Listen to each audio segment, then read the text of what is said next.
Good morning, class. Please settle down.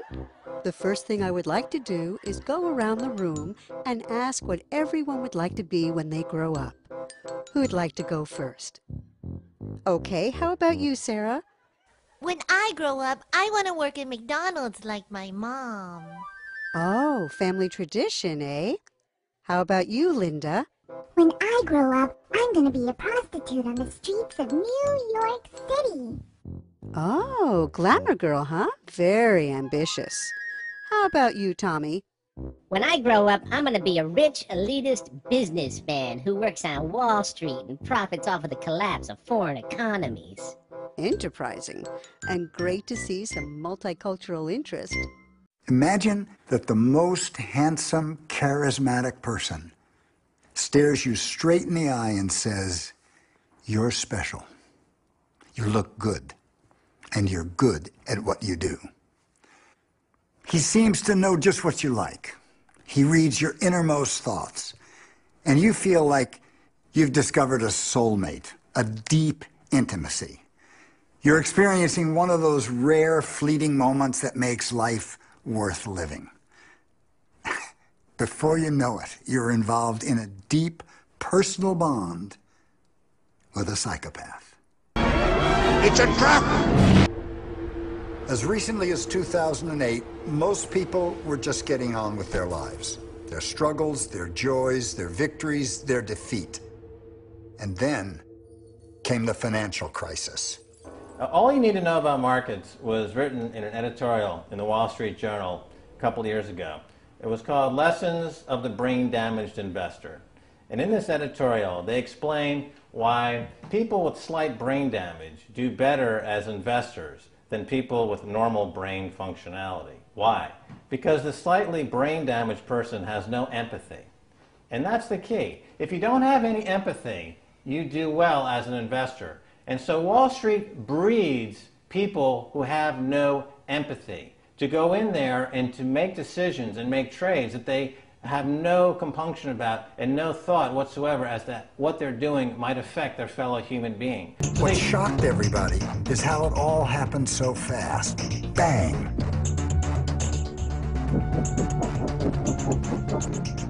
People lost their homes, their jobs, their life savings, an entire way of life gone.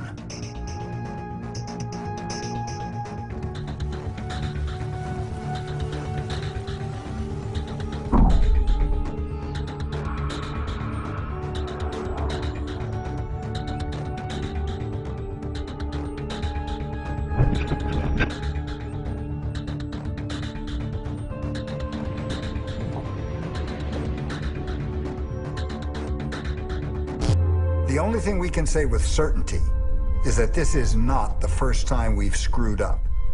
As a matter of fact, we're getting better at it.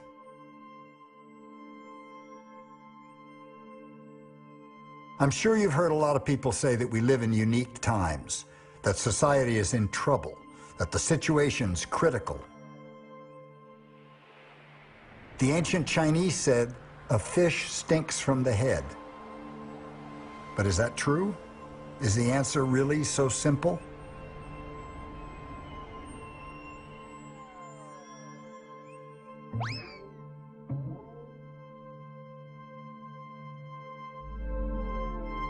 Did you make the mess? I didn't. So who did?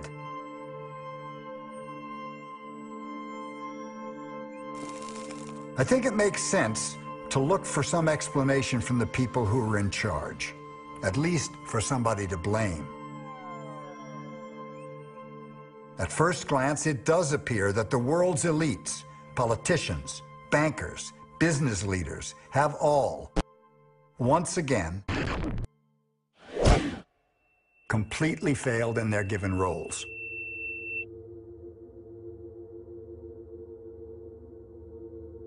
What do we really know about people in power? We trust our lives to them. Their decisions affect millions. We know that some of them, at least, are not the nicest people on the planet. Could they be psychopaths? In their book, appropriately titled Snakes in Suits, psychologists Robert Hare and Paul Babiak propose a new and provocative term, the corporate psychopath. When I worked on Wall Street, the way it works is everyone kicks upstairs the bribes. The brokers bribe to the office manager bribes to the regional sales manager bribes to the national sales manager. It's a common understanding. At Christmas, who gets the biggest bonus at Christmas in an average brokerage office? The compliance officer. The compliance officer sits there all day long. He's supposed to be making sure you don't violate any of the margin rules and you're complying with the law. Of course, yeah, to the extent that you can bribe the compliance officer, yeah, that's right, you are complying with the law. So how does fraud has become the system? It's no longer a byproduct. It is the system. You know, it's like that old Woody Allen joke. He says, "Doctor, my brother thinks he's a chicken." And the doctor says, "Take a pill, and that should cure the problem." And he says, "No, doctor, you don't understand. We need the eggs." Okay? So the trading of fraudulent claims back and forth between banks to generate fees, to generate bonuses, has become the GDP producing growth engine of the United States economy. Even though they're essentially trading fraudulent claims that there's absolutely no hope of ever paying back. They're processing and generating and resecuritizing nothing. If I write $20 billion on a cocktail napkin and I sell it to JP Morgan, while JP Morgan writes $20 billion on a cocktail napkin, and we swap those two cocktail napkins at a bar, and we each pay ourselves 1/4% in a fee, we make a lot of money for our Christmas bonus. We each have on our books a $20 billion cocktail napkin, which has no real value until such time as the system is no longer able to absorb bogus cocktail napkins, in which case we go to the government to get bailed out. And because of Wall Street and the global stock market, there are now conservatively about $700 trillion of outstanding fraudulent claims known as derivatives, still waiting to collapse, a value amounting to over 10 times the gross domestic product of the entire planet. And while we have seen the bailouts of corporations and banks by governments, which of course comedically borrow their money from banks to begin with, we are now seeing attempts to bail out whole countries by conglomerates of other countries through the international banks. But how do you bail out a planet? There is no country out there that isn't now saturated in debt. The cascade of sovereign debt defaults we have seen can only be the beginning when the math is taken into account. It has been estimated in the United States alone that income tax would need to be raised to 65% per person just to cover the interest in the near future. Economists are now foreshadowing that within a few decades, 60% of the countries on the planet will be bankrupt. But, hold on, let me get this straight. The world is going bankrupt, whatever the hell that means, because of this idea called debt, which doesn't even exist in the physical reality. It's only part of a game that we've invented. And yet, the well-being of billions of people is now being compromised. Extreme layoffs, tent cities, accelerating poverty, austerity measures imposed, schools shutting down, child hunger, and other levels of familial deprivation, all because of this elaborate fiction. What are we, fucking stupid? Your name is Roger, yes? Roger. Ah, that's your name. Roger. Good. And what do you do, Roger? I'm a financial consultant. Ah, financial consultant, eh? Roger, yeah, yes. Terrific. And, Roger, how's business at the moment? Not bad, thank you. Been a bit quiet lately. How do you mean lately?